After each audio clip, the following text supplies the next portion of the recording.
Divorced men of Reddit, what moment with your former wife made me think yup, I'm asking this girl to divorce me?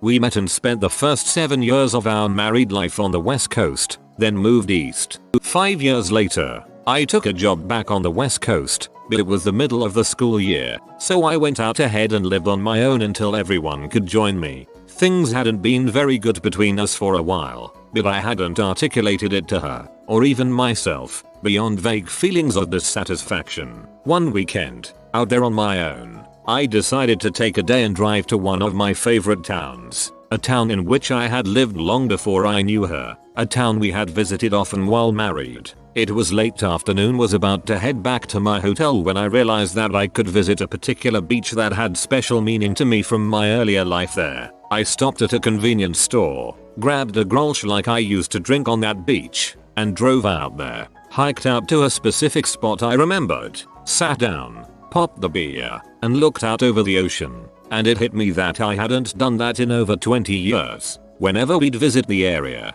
I'd suggest stopping at the beach, but she wasn't interested and would always veto the idea. I'm sure reading this it seems like the tiniest thing, but it was the catalyst for me realizing just how completely dissatisfied I was with our relationship. I think from the time I sat down, I knew it was over within maybe 10 minutes. Just sitting there, sipping my beer, looking at the ocean. Grolsch is indeed a Dutch beer. It can be had in distinctive green bottles with hinged, resealable ceramic caps. I chose it because when I had lived in that place before, and had headed out to that specific beach with friends, I'd always bring grolsch. This answer is the most captivating thing I've heard. Preface: we were doing a trial separation. She moved into the spare bedroom of our apartment. Divorce had been thrown around, but we still spent time together and slept together. I wasn't seriously considering divorce, but rather counseling, etc. Up until the day I came home from work at the same time I came home every day, and she was in her room being fricked by some random guy she met on Tinder. She had not told him she was married. I kicked him out of the apartment and made it clear to her I would be moving out as soon as possible. Must add that she expressed interest in counseling as well, and that we discussed ground rules for the separation, one of which was do not frick other people. I moved out because I couldn't afford the apartment on my own. I didn't kick the guy's butt, but I did tell him while punching the door that he had 3 minutes to get out of my apartment. I said if he wasn't out in 3 minutes I was going to break down the door, and it wouldn't be to shake hands. Proud of that line from enraged me. Usually I'm not very articulate when angry. He was out in a little over 2 minutes. 15 years in, and I find texts on her phone. Completely blindsided. No clue she had it in her to cheat. Told me it was just texting. Begged for forgiveness. I caved. A month later, checked the phone bill to find that it never stopped. Confronted her again. Cue more begging and more denial on my part that she would let the life we had built go down in flames. This went on for a few months. So many promises. One night, I caught her on the phone when she thought I had left. Suddenly it's not just texts. Sometimes it was phone calls too. Just a friend she could talk to that she let things go too far with. Promised to break all contact. Swore it was never physical. Then I found emails. She detailed things that made me sick to read, but also included descriptions of his house. She broke finally, but swore it was all just in the line of duty. That's how she met, you see? Visiting nurse service, and this guy was a client. Promised she was done. Loved me, you see? No chance she was going to let 15 years go like that. I wasn't buying it anymore though. She announced she was going out one night with a work friend. Promised they were only going to the bar, then she'd be home. Maybe late, but not too late. She had taken over her own phone account by then, but wasn't bright enough to understand that Google Latitude was still showing me where she was, and I wasn't about to show my hand. She kissed me goodbye and beelined right for his house, and was there until the wee hours of the morning. Once I knew where she had headed, I called her dad and my best friend to keep me from doing anything dumb. I will love them both forever for keeping me calm while my world went freaking insane all around me. My father-in-law offered to stay with the kids and wait for her to get home. Around 3 AM, while couch surfing my buddy's place, she sent me a nasty text asking where the frick I thought I was. I texted her a screenshot of her little GPS dot at her boyfriend's and let her know I'd be sending her some paperwork soon. Props to the father-in-law for being willing to help out even when it's his daughter doing all that.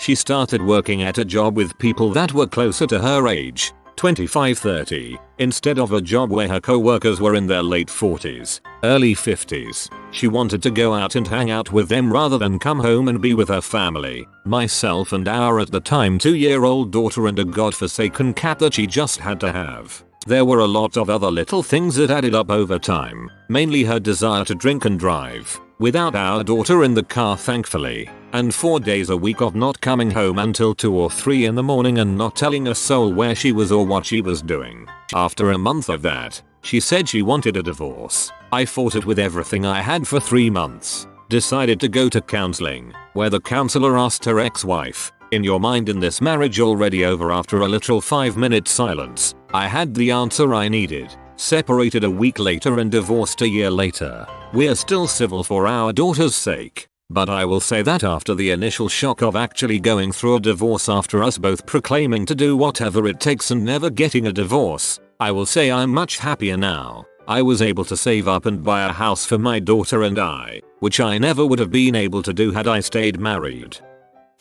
I'd found evidence of potential cheating. Despite this, I still was willing to work on things. I confronted her about her feelings towards me, not the cheating. When I point blank asked her if she was interested in counseling or trying to work things out, she said no. That was the first time. It would have been better to have stuck with it. There was a tumultuous time after that where we flip-flopped and were trying to work things out. Sorta. She complicated things. I had broached the cheating with her and we made rules during our maintenance period. One of which was that she was no longer to have contact with her friend she was cheating with. I ended up finding out that she was still Facebook friends with him. When I calmly explained why this would hurt me, she turned it around that I was the bad guy. I started living with a friend at this point. During my drunken half-sobbing tirade where I explained everything to him, I finally realized that I don't want to be with this woman anymore. She doesn't love, respect, or care for me at all, and I deserve those things. Moved out, moved on, and have since found a wonderful woman that I will marry in April. Even though I figured I would never get married again, I got hurt. It sucked. It sucked really bad. I never expected to get a divorce. I took some time to work on myself and address the mistakes that I made in my marriage and past relationships. I ended up finding a person who 100% is in sync with me and communicates like a mature adult. She is super smart and helps me through my emotions as I help her through hers. I did the complete 180 on marriage. It wasn't a struggle, it feels right. I thought long and hard after I had decided to get married. I wanted to make sure I was not making the same mistakes again. I believe I've found my true partner and each day gives me more reasons to believe that to be true. I always refused to raise my voice during arguments, which usually made her crazier and scream louder. After one such argument, during which our 3-year-old daughter was playing upstairs, she started coming down at the same time her mother was storming up the stairs like a child of comparable age. Our daughter was in the way and her mother got in her face and screamed, "God, I freaking hate you, move." Of course, my daughter came to me, hurt. That was the moment I decided it was over. This was 13 years ago. My daughters are now 16 and 12. Unfortunately, I found out the hard way that, particularly in that day and age, family courts were seriously skewed towards the favor of the mother in many cases unless there was proof of serious neglect, drug abuse or physical shaming abuse. The girls, I believe, are fairly well adjusted and doing okay. Their mother changed in regards to her direct dealings with them, however continued and still uses them as a way to hurt me whenever she sees an opportunity. I've taken her to court for custodial interference, which is punishable up to 30 days in jail and a $1,000 fine, and they slapped her on the wrist with not so much as an admonishment. It's fricked, but I do the best to keep an eye on the situation and try to give them as much stability as possible when they're around me, so they have an idea of what normal is.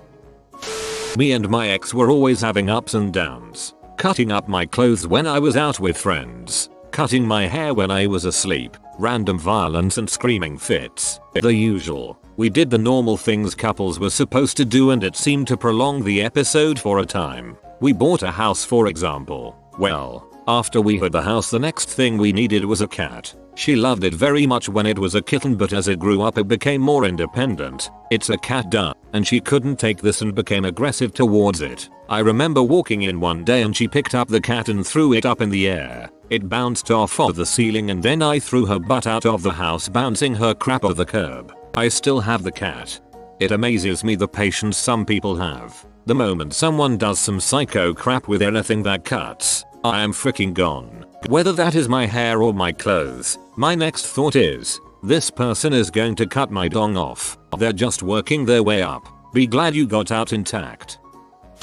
She had lost her job, again, after quitting a decent one because she didn't get along with her boss. Anyways, a few months go by and I'm doing everything. Cooking, laundry, dishes, yard work, etc. I'd ask the kids, what does mom do all day, and they said she plays on the computer all day. So the final straw came when I came home from work and had to wash dishes so I could make dinner. Dinner is made, so I tell family it's ready. She comes to get a plate and serves herself first instead of our youngest child, who was 4 at the time and couldn't serve himself. As I watched this unfold, it dawned on me, if I'm going to do all the work I might as well do it by myself or find a partner to share the load with, because she clearly didn't want to be on my team. To those mentioning depression, yes, she was, and maybe still is. She was on meds for it and we went to counseling after the birth of one of our kids and she had postpartum depression. At this time she stepped out on our marriage with at least 3 guys. I finally got proof with hidden caller ID and a voice activated tape recorder hidden under our bed. Yep, got to hear them freaking. Long story, but we stayed together. IDK if the counseling helped or not. I also need to add that she was never good with money. Blew a small inheritance in record fashion. She would give me money for joint bills and I was handing it back over so she could put gas in her car or she had bill of hers due. One year we got a nice tax refund and she promptly tells me she owes her stepdad $2,000. WTF. Still stayed. This was something that had been building for years. Sometimes when my ex and I used to fight, she would decide that she wasn't going to go to some function or honor plans we had previously made. Sometimes very last minute, like hanging out with friends, dinner with my family, etc. For example, we got into some argument and she decided to not go to my only sister's wedding. BTW, the wedding was that day. A year later, she did the same thing during a fight. She threatened me again, telling me that she decided to not go with me to Texas for a reunion with some of the guys I served in the Marines with. I didn't fight it this time and just said okay. Several days later she tried to renege on her threat and actually tried to turn it around on me, saying how mean I was for not wanting her to come with me. I told her that I was actually relieved that she wasn't going. I could hang out with my friends that I hadn't seen since I got out and it would be nice to not have to worry about her crazy, insecure drama. But that realization, that I was going to be happier without her, was the moment I knew we were done.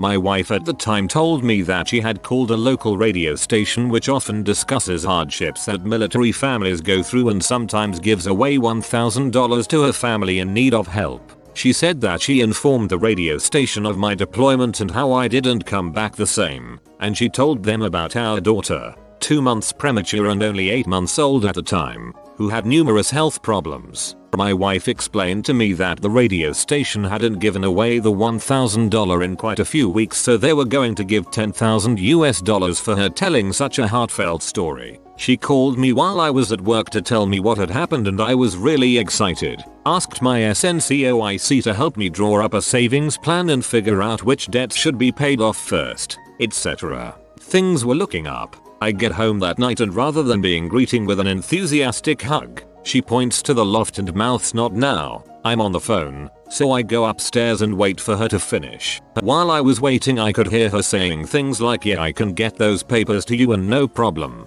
I can have that ready by tomorrow." Maybe they need identification and proof of my deployment or something. Whatever. Fast forward to later that night and like usual I'm having trouble sleeping. I decide to get on the computer and listen to the podcast from the radio show. After a few searches I find it and start listening to it. This is where my blood starts to boil. She told the DJs that she was a single lady living on her own and that her sister married a Marine and they had a child named Marie, our daughter's middle name. She goes on to say that Marie is now in her custody after the Marine husband, me, sort of was killed in Afghanistan and the mother, her IRL single sister with no kids Jackie, was killed in a car wreck and Marie was now my wife's responsibility. Hundreds of people called in and offered to help, many of which owned business and wanted to offer things like baby supplies or completely furnishing a nursery for her. Literally thousands of people had heard this bull's fabricated story, including some of my co-workers. It was the radio station she was on the phone with and they were asking her to provide death certificates and a birth certificate for Marie, which is why I was shooed away. Hope you exposed all that bulls. We were together for 4 years, married for a pube hair over a year, when I was working 2 jobs, considering a third, and she sat at home, unemployed, again, for the 5th time in a 6-month period. They don't respect me, so she quit. This job isn't fulfilling, so she quit. Everybody gangs up on me, so she quit. etc etc. Our young puppy was not taken care of. House was a mess and I just worked anywhere from 10-14 hours, but sure dear, I'll walk the dog and do the dishes and get the laundry going. No problem. Watching TV or reading are difficult things to do all day. Then I call her one day from work excited that I'm getting out early. She says she can't talk right now in a hush hush manner, and a man's voice in the background, "You can't talk right now? Why not? You have no job and don't do a goddamn thing around the house." Be what? Who's he? What the frick is going on? So I'm working my dong and balls off to pay our bills and provide for us, while you frick around? I don't think so. She decides to stay with some family to take time to figure out if we want to stay together. I was so blindsided by everything that was going on and said we should talk and resolve this together. Why take time and separation to decide? Well, because this way she can frick everyone she sees back in our house and to her mother's house, of course. She comes home one day because she needs clothes and puts some old, random clothes in a bag, but sneakily grabbed all of her lingerie. I didn't notice until I was putting away the laundry she didn't do and noticed it was all gone. That was the moment I left. I didn't give a frick anymore. I'm done. It's not worth it. The lies, manipulation, selfishness, all of it. I'm done. I'm not going to be your little bee anymore. No more free meal ticket for you, you see. Then, for her final power play, she did the classic "I'm suicidal, I'm an alcoholic, bipolar frick addict" and went to a mental hospital. She was released in 3 days, diagnosed with nothing. By B. As much as it absolutely kills me, I even let her keep the dog, because it would be a better life for him. She has a yard, and her family's dogs that he grew up with and played with. I had to move to my parents' basement, with no yard, and I work a new job on an off shift. Now I'm moving across the country, with a better job, with a better, prettier woman, in a better town, minus a complete psychopath. Even if nobody reads this, it was slightly therapeutic to type out. There were many reasons, but this was the final straw. My grandmother was on her deathbed. My ex took this time to throw a childish fit because I ordered food that she didn't like. I realized at that point how completely miserable I was and how freaking short life is. So we divorced. She took all my money and my kids, plus child support. I've still never been happier, and every time I have to interact with her it blows my mind that we made it 9 years. I guess when we were together I was so trained to comply and overlook. I now see what an absolute toxic bully she was. Child support. It's like child support, but from the Aztec.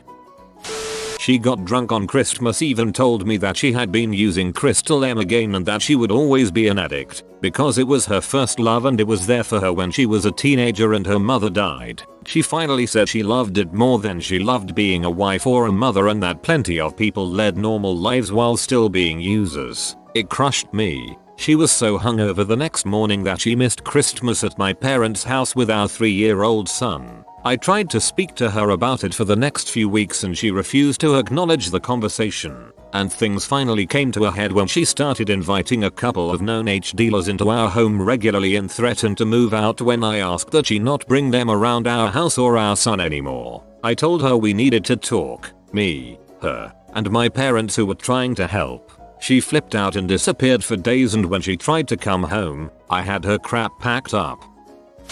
Wife asked me to defrost the freezer because of ice buildup. I said okay, was on it immediately, turned on the kettle and filled a few pots with near boiling water and placed them inside. She was too impatient, pushed me aside and then proceeded to grab the longest, sharpest knife from the drawer and starts chipping at the ice in the freezer. 30 seconds later his sounds coming from the freezer as all the Freon escapes. Made Emmy buy a new freezer because I made her nervous by taking so long, and that is why she punctured the freezer. This woman was impatient about everything and her impatience ruined everything.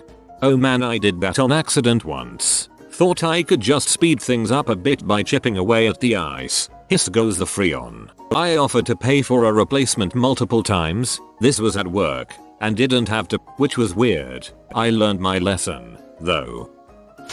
Went to my grandpa's funeral, Disneyland after the service. Flights and board were paid for by my father. She was the most ungrateful and supportive whiny bee the whole weekend. I couldn't believe it. My little sister said my entire family didn't like her or her attitude and was constantly asking why she was there. That really sank in, and at that moment I knew we were done. Don't keep her around if your family can't stand her. They probably don't like her for good reason. Unless of course you hate your family, in which case them disliking her is a good thing.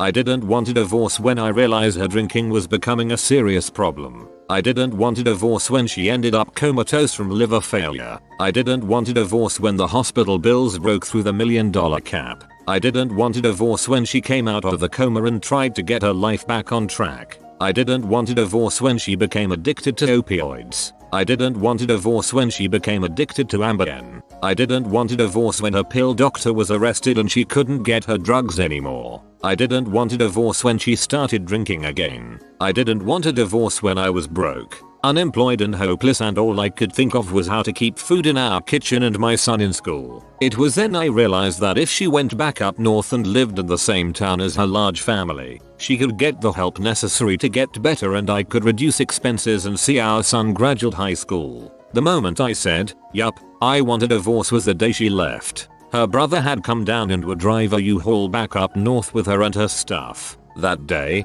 she decided, and became adamant, that she was taking our only vehicle as well. We lived 13 miles from supermarkets, fast food, gas stations, etc., and 26 miles from my son's school. Not having a vehicle wasn't an option, so I stood my ground. She got so mad, and we fought so hard, my son got involved, screaming at her that she can't stand us and she needed to leave right now. So she left, and I started getting back on my feet. The following year, I flew her back for her son's graduation. We were cordial, had a pretty good time, then she left, and that's the last I heard from her, until the following year when I was served divorce papers. We're now divorced. I've moved and I'm back to being confident and successful. I've talked to her once or twice since then, and I'm happier than I've ever been.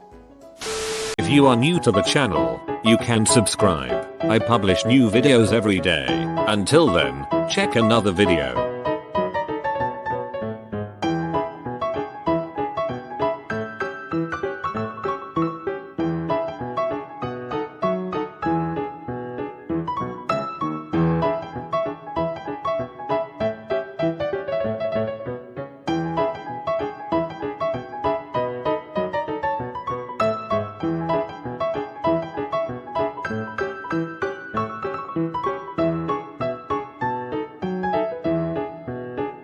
Bye for now.